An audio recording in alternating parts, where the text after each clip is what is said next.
Welcome to the Marketing Millennials, the No BS Marketing Podcast. I'm Daniel Murray, and join me for unfiltered conversations with the brains behind marketing's coolest companies. The one request I tell our guests, stories or it didn't happen. Get ready to turn the up. And we've still seen so much growth, right? So I think once the growth plateaus, it would make sense to explore other channels, but we still think there's a lot of opportunity with D2C. And there's other ways to sort of do retail, whether it's pop-ups or things where we're able to kind of give customers that sort of retail experience, but without being, committed to owning a store or being, in a major department store or outlet. Hey marketers, we know you love a TLDR, so I'll get right to the point. You know Wix, the website builder with professional templates?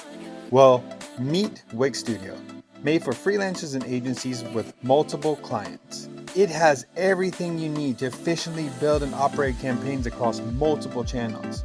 With Wix Studio, you can build websites that scale with dynamic pages and reusable assets, fast-track projects with integrations from Meta, Zapier, Google Ads, and more. Finish A/B testing in days, not weeks. Publish social content, send emails, optimize SEO, and so much more. Oh, and reporting is covered. With integrations for tracking and analytics tools like GA4 and SEMrush, basically, it's an all-in-one toolkit that scales with you. Drive real client growth with Wix Studio. Go to wixstudio.com. What is up, everybody? Welcome back to the Marketing Millennials podcast. Today, I have Sara Mitzner on the podcast. We're going to talk about a topic about marketing to older women. We've never done this on the podcast. Sarah's a pro at marketing to older women, so this is going to be a great episode. But I wanted to start and ask Sara, how did she get into marketing, her background, and then we'll go into the topic of the day. Awesome. Hi, everybody. Daniel, thank you so much for having me on the pod. So how I got into marketing is I was actually a magazine editor. So back when people read magazines and magazines were a thing, I'm a fashion editor at the Oprah magazine. So really working on our fashion pages. Of course, Oprah was on every cover, so helping the stylists and, work with her on the cover photos and the fashion pages in the magazine. So we always had a celebrity or a model that had a fashion spread. And I helped pull the clothes and work on what that fashion story was. So is it a leather jacket story? Is it a wide leg pants story where we are showcasing, a different range of wide leg pants at high and low price points. And then also really championing our real women fashion pages. So now, of course, it's really common. UGC content is a thing, but we're talking about early 2000s when it was really rare to see real people in magazines or in advertising campaigns. So we were one of the first to do that. Really proud of that we really featured real women that we would find in mall castings and that were friends and family of some of the people that worked at Oprah. We would do fashion with them and they would be in the magazine, same as the models and celebrities and Oprah herself. So did that for many years. And then, of course, magazines started folding. People started reading magazines less and less. And I did such a strange thing at a magazine. I was a market editor. So it's like I wasn't a writer. I wasn't an editor. I wasn't a stylist. I didn't do hair and makeup. I wasn't a photographer. I was really in charge of seeing what the fashion trends are. I went to Fashion Week, see what the trends are, using different platforms and tools to source trends, and then pitching those trends to our creative director, figure out how we should feature them that would be appropriate for our readers. So it was sort of marketing, but from an editorial lens. And then I was lucky enough at the time to a lot of D2C companies were looking for people with that editorial eye, because in the early 2000s, a lot of things were really Amazon. A lot of websites were just, even department store websites were just throwing up products, on a white background. And, if people wanted to buy them, they weren't editorializing it. They weren't telling a story. So a lot of websites were actually hiring former editors to kind of curate their product and use email marketing and use their website the way a magazine would be, but obviously with product that was for sale. So I got a job at a swimwear company that focused on women's sizes 8 and up called Swimsuits for All. And that was my first job in marketing. That was a lot. Sorry. Yeah, and now, I mean, we got to just set the stage that you're the VP of marketing at AS Beauty, so that's awesome. You guys do great things there, so I'm excited to chat. But I want to know why you're so passionate about marketing to older women. Why is this a topic that we, like, people in marketing should be focusing on? I mean, it's just money left on the table if you're not marketing to older women. You know, these are women that often have a higher income.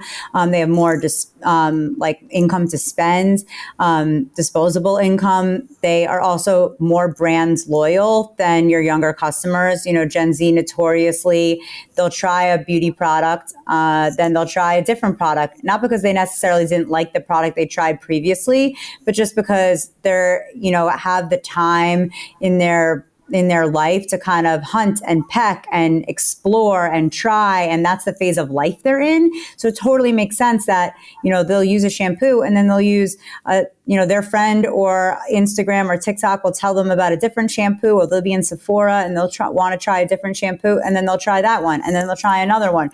But when you get an older customer, elder millennials, Gen X and boomers, they typically become brand loyalists. They don't have the time or the energy to, you know, want to be trying something if they found something they love and that works. So once they find your brands or your product, they typically will be much more loyal, and your lifetime value of them will be much more meaningful to your business than if you do get the Gen Z customer, because they tend to be more one and done. And could you go a little bit of the differences of marketing to both? Like, so if you had, hey, my target audience is older women, what are you doing campaign-wise that is way different than most people are doing out there who are targeting Gen Z, maybe a millennial audience? So I think the great part is I actually think it's easier to target an older woman because you don't have to be as trend focused. You know, when you're targeting that younger woman or man, you know, the Gen Z customer is very savvy. They're on social a lot, so they need to see something different all of the time, something that's on trend to what's happening as a cultural moment. And you have to be very quick, and you have to be very savvy, and you have to really be on the ball. Whereas the older customer is more used to traditional marketing, magazine advertisements, billboards, so you can kind of be more authentic to your brands and more authentic to her. So featuring older women in your ads, right? They do want to see themselves.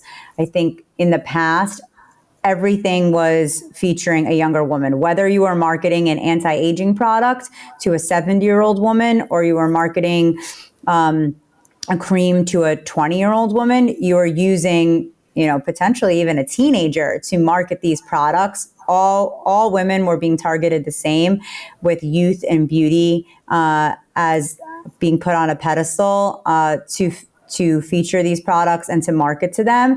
But now older women do want to see themselves. If you're going to tell them this product is for them or this brand is for them, you need to feature someone at least within their age range, so they feel that the brand and the product is authentically for them. If you're putting a 16-year-old in the marketing campaign, you know, they're not going to feel like you're speaking to them, and they're not going to respond to it. Yeah, I think that, I mean, it totally makes sense, like logically, like people want to buy from people who are like them. Yeah. And they don't want to, it's just so funny because you rarely see it out there in the marketing world. Most marketing is targeting, has what you said, teenage to early 20s. I think you make such a good point, but so many people just miss out on this point. So could you go down to some example campaigns you've done that have targeted old women that have been successful? Yep. So I think the fear with using, women of a certain age is that it won't be aspirational. And especially the elder millennial, Gen X and Boomer is used to seeing a younger woman. That's what they've seen their whole life, even for products that were targeted to them. So there's a lot of fear, I think, with brands, with like featuring someone, that it won't be aspirational, right? But that's really not the case. Because, for example, at Laura Geller Beauty, which is one of the brands that AS Beauty owns, it's under our umbrella, we feature only women 40 and older, whether it's models on our website, celebrities, influencers, regardless of the campaign or the touch point, the woman is over 40. And we still have incredibly beautiful women. These women are models. We're still using models on our website. We also have real people, because sometimes our customer does want to see it on a real person applying it on themselves. That's a little bit more in line of what their own experience would be. But we're able to be aspirational by using models over 40. And it's still inspiring them to look their best, and they're seeing beautiful women on their site, and it's giving off this really luxurious feel for our products, because even though they're older, they're still beautiful models. Same thing with celebrities. Is that there is an aspirational factor. You don't lose that just because you're using women over 40 in your campaigns.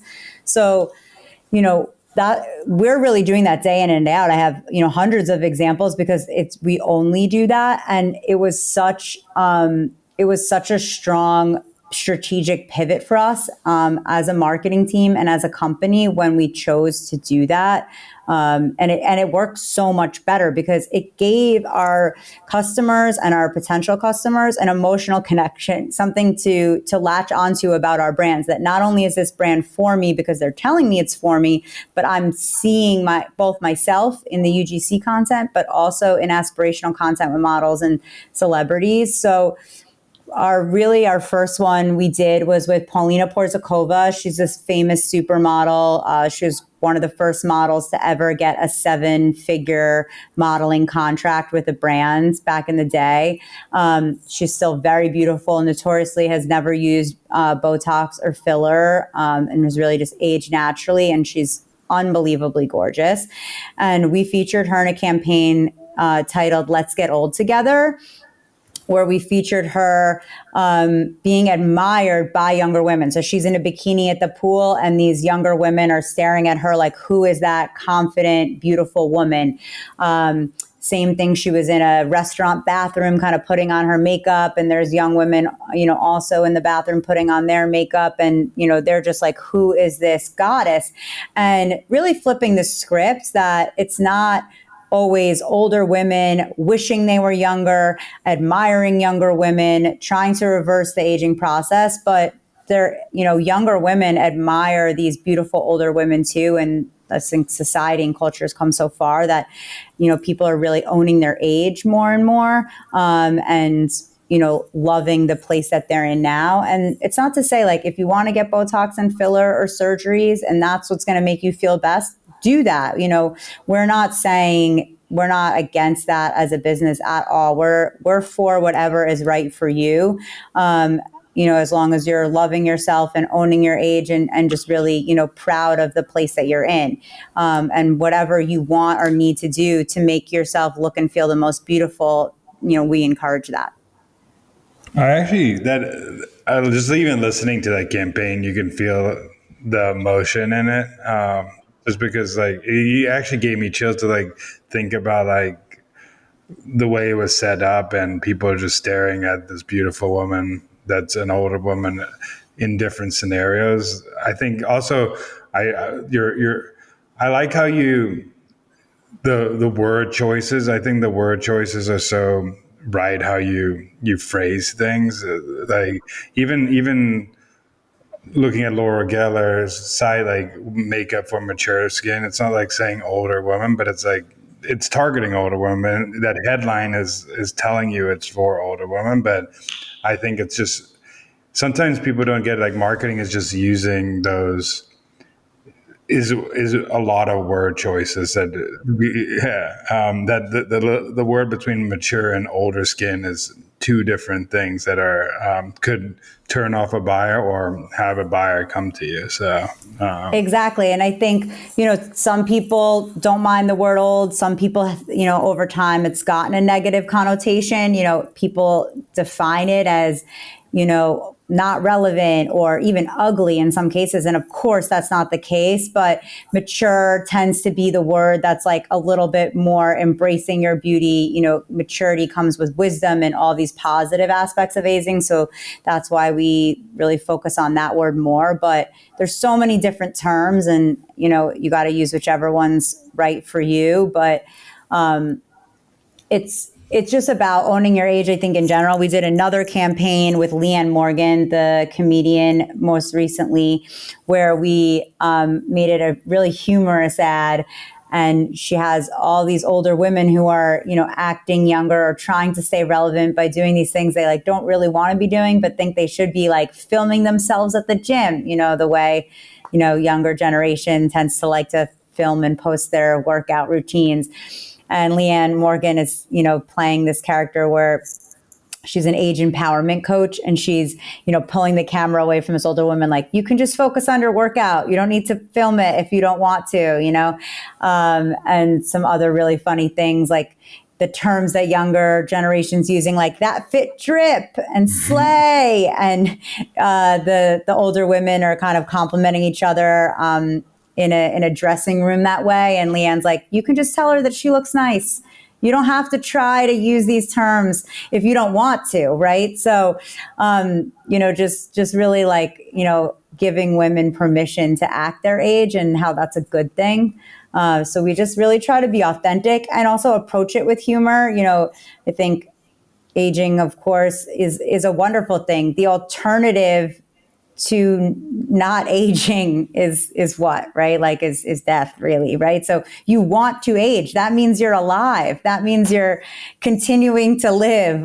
That's what happens as you continue to live a prosperous life.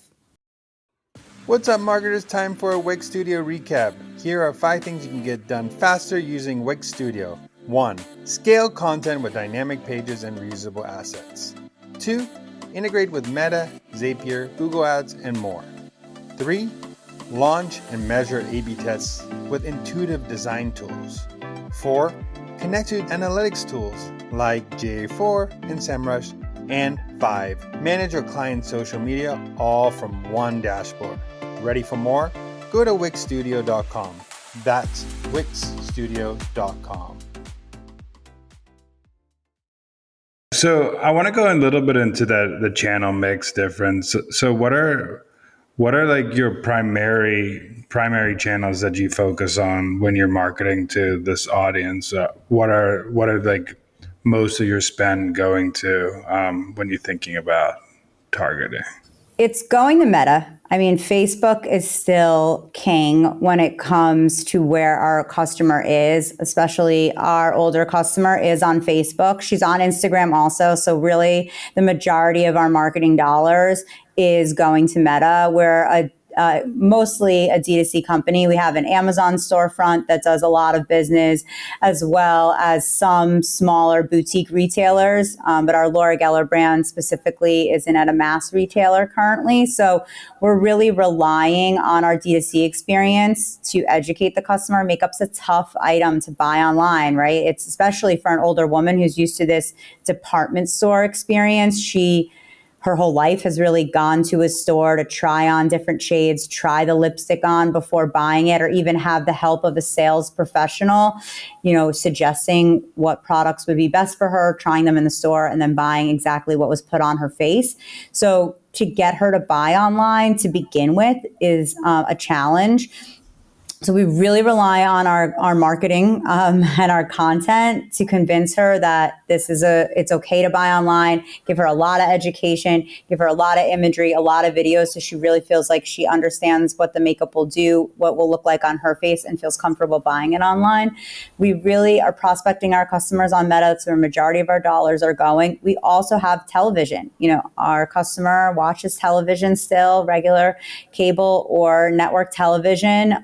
of course, as well as streaming. And we're able to capture her that way. We've seen a nice sales lift at the days and times when our television ad has appeared. So we're finding her that way. That's not to say we don't spend on TikTok. We do. Older people are on TikTok as well, especially, our elder millennial and Gen X customer. They've joined TikTok like many, many millions of other people. They're curious about that channel. So we've started to grow that channel as well and see an opportunity there, even though I think you wouldn't typically think so. But, less so, I would say, than Meta and television, but she is on TikTok as well. Yeah, I'm interested in that education part. So what are some tools you use to educate? Is it UGC? Is it tutorials? What are the ways to educate people to say it's okay to buy? Because I think even though I think older women had that experience at department store, I think a lot of women like that experience of going into a store, touching the makeup, feeling the makeup. I know my wife spends hours in Sephora, and I don't know how. That's a number one store she spends hours in. So it's just, how do you convince someone to do that? Is it influencer? Is it what does that look like? So it is a challenge, right? Beauty in general, because it feels like there's just no substitute from going, touching, feeling, smelling, trying the makeup. And it's a very hard thing to recreate in a digital experience, but we do it in a variety of ways. Certainly video. I think, of course, we have a lot of really amazing imagery that gives step-by-step graphics on how to apply and what it will look like, imagery on different models, not only different ages, because of course we have, some, women in their 40s and some women in their 70s, because the makeup will look different. There's a big age gap there, as well as, of course, different skin tones, but there's no substitute for video. You just see it better. You see how it applies. You see someone applying it in real time. So you really understand how long it's going to take to do this whole face of makeup, or how the product works physically. So we really rely on video, and we rely on UGC. Certainly, we're working with a lot of UGC creators, so they can kind of show on video how the makeup is working. We use those from paid ads and on organic social on our website. As well as influencer. And some of those influencers are makeup artists. So, they're really also able to educate, this is how you should be using it and should be applying it and what it will look like. And they, as professional makeup artists, have a lot of credibility, as well as their own followings that we can tap into. We have a celebrity program. I think our customer is used to seeing celebrities, likes to see celebrities, has been seeing celebrities endorse products for decades. So that's something they really respond to.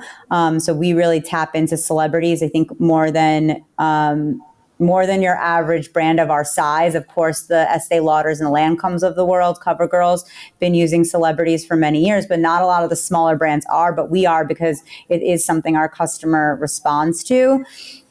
And want, if the celebrities are using it, they feel really confident that it'll work for them as well. And it's all authentic relationships. Our celebrity partnerships, for example, we've been working with Fran Drescher for over 4 years. She's a natural fan of the brand. She's self-shooting. So these aren't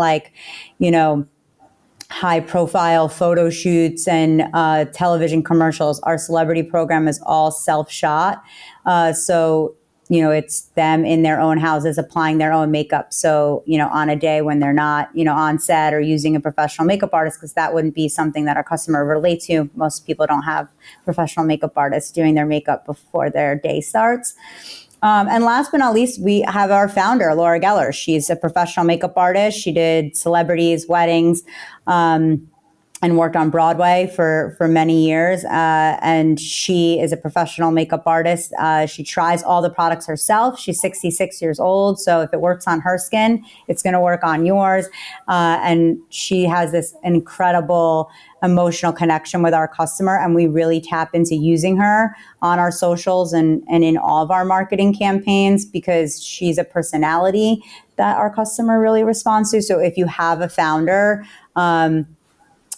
I would definitely suggest using that founder, because she created the brand for a reason. She's a professional makeup artist, so she's able to speak, to our customer as a woman that is of a similar age and from the beauty perspective. I also think you said something at the top of the call that I think is actually probably what helps also a brand marketing an older woman too. You said they brand loyalists. So if they brand loyalists, that means they're probably talking to all their friends wherever they are. So if you can get one or two new people in the door, and they love it, they're probably going to be talking to 3, 4, like, hey, I love, because everybody loves to be, hey, where did you get that lipstick? Hey, where did you get that eyeliner? Hey, where did you get this? So I think that's the difference between, because millennials and Gen Z, they'll see an influencer using a new lipstick and then they change now. But if a new lipstick works on a brand, someone who's really brand loyal, they're sticking because they know it works on them. They're not going to change. Exactly. And it only helps because they won't change lipsticks, but they'll buy another shade or they'll try another lipstick from our brand because they know they love the brands already. So the lifetime value is just astronomical because they'll buy from us not only that item over and over and be loyal to whatever that first item is they tried, but they'll feel confident in our brands that we're for them, and they'll buy different shades and different items and really become loyal to our brand overall. And exactly, they become evangelists, and this community really respects their friends more than TikTok. So if their friend is saying, if you said, oh, you look amazing, I love that lipstick, oh, it's Laura Geller, and then the friend will buy it, and each customer becomes an evangelist for our brand. And this community really, trusts their friends and family who are making suggestions because they're used to getting recommendations from friends and family, and they know these people and for many years and have a trusting relationship, and they don't necessarily feel the same about influencers. I think they're getting there as they get more and more used to culture and society that features influencers, and they're seeing it more and more and seeing influencers that are experts in their field. But, there's no substitute for your friend or your sister telling you this is a great item. Yeah. And I mean, also we're in the season of giving. So it's like people want to give their favorite makeup to their friends or their mom or their grandma or whoever. Also had a question. You said that you're like primarily focused on D2C and Amazon. Is that what are thinking about like distribution of product? Like, why is the focus there? And are you thinking about moving it to other places, or are you just focused on D2C for the foreseeable future? We're focused on D2C for the foreseeable future. Of course, margins are better, on a D2C platform than they are at retail. And retail really requires a different style operation than we have as a business. You're training salespeople, a constant refresh of products. So you're putting newness in the store, large marketing spends. You're competing, of course, with the brands on the gondolas next to you. If that gondola right next to you has a big neon sign and yours doesn't, then people are going to be attracted in the aisle toward that one and not yours. So there's a lot of upfront costs. So at the moment, we're really just focusing our D2C business. It's also something we do well as a parent company, and we really have a great ecosystem of staff and operations and processes that make that part of the business a success. So focusing on that for the time being. At different iterations, the brands have been in retail. Laura Geller was both in Ulta and Sephora, as well as other retailers during our 27 years in business. So it's definitely not off the table. It's something they're really interested in because, of course, we want to give women that in-person experience. There's some women that really solely want that experience. And foot traffic alone, we would able, from a brand awareness standpoint, be able to access more customers if we were in retail. But at the moment, we're really focused on D2C. Yeah, I actually think it's cool that you're taking the stand of owning a distribution channel and not knowing where your strengths are. I think a lot of marketers what they do is they think they need to be in all these places. That's why I asked the question, is because I think people think they need to be. I need to be in retail. I need to be here. But if you are really great at one channel, like stick there as long as you can until you have the operations or the resources to go to that other channel. And we've still seen so much growth, right? So I think once the growth plateaus, you know, it will make sense to explore other channels, but we're still think there's a lot of opportunity with D2C.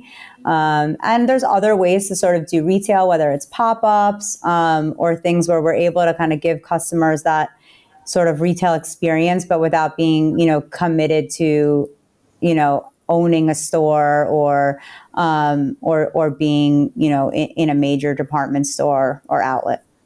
Yeah, I actually think pop-ups are extremely great marketing too. I see a lot of great, and the lines are so long when when the loyalists come out to a place where their favorite brand is doing a pop-up. I think that's a great strategy. One thing I want to ask you is, what is a marketing hill you would die on? Ooh, that's a good question. I think you never go wrong with authenticity. So, and being specific and choosing a lane. I think so many marketing professionals, you know, you don't want to upset anybody, so you're straddling the fence. But customers now are so savvy that they notice that. They notice when you're kind of neither here nor there. And I think that I've always won when I've taken a stand. Some people are going to like it, some people aren't. You know, for example, Laura Geller, when we're saying, you know, we're for mature women, can you wear us if you're 19 years old? Of course, it's a lipstick. It's going to look great on you if you're 19 or if you're 90. We always say that, but we are creating our products for women 40 and older. We're marketing to women 40 and older. And if that means we're not for everybody, that's what it means. And I think we've done more with being authentic to who we are and who we're targeting than we were when we were, and we have at different points of our business life, you know, tried to be everything to everybody, and that never works. Yeah, I actually think it's, and I don't see it a lot and especially in this, that industry of just like owning that niche, just being so super focused and it's so much easier as a marketing department when you have that focus. Like you don't have to think about a whole new generation or a whole new different channels. You just own every copy is authentic. Every piece of every influencer, model, celebrity is authentic because you've carved out something that you want to do. It's so much harder to have to tackle 30 different niches at once. Exactly, and it would be almost impossible to be authentic to all those different groups. So then you end up with just a campaign that doesn't resonate with anybody because you had to be so generic in order to appeal to everyone. And, you know, 1 in 4 women are over 40 in America. So that's that's millions and millions of women. So we always say that if we get all of them wearing Laura Geller, like we're in a really good financial place. Yeah. And I think people don't get how big niches are. That's what I think people forget. Like 1 in 4 you say 25% might sound small to some people, but that's a huge amount of people. And it's also repeat buy. It's not only exactly just one person buying. It's if you even get 5% or 10% and they're repeating and they're loyalists, you're bringing in some good amount huge of business. Yeah. So I love that you carved a niche, owned the niche, all your marketing is towards a niche. I think a lot more marketers can learn from just making a stance and picking a lane and just doubling down on it. So agree. Kudos to that. Lastly, where can people find what you're doing and all that stuff? Well, you can find our brands. We're AS Beauty, so you can find us and about all 5 brands in our portfolio on our website. Our marquee brand being Laura Geller, which you can find at laurageller.com. You can find me on LinkedIn, Sara Mitzner, as well as my website, which is madammitzner.com. You can also find me on social at madammitzner.com. So please come find me, ask me questions. I love speaking all things marketing, and I would love to chat with you. Well, thank you so much for coming on. This has been great, and I really appreciated the conversation. Same. Thank you so much for having me. Thanks so much for listening. Keep tuning in to hear more great insights from the coolest marketers from around the world. If you haven't already, make sure to subscribe and follow the Marketing Millennials podcast on Apple Podcasts, Spotify, YouTube, or wherever you get your podcasts. And if you like what you hear, I would greatly appreciate you giving us a 5-star rating. It helps bring more marketers into our community.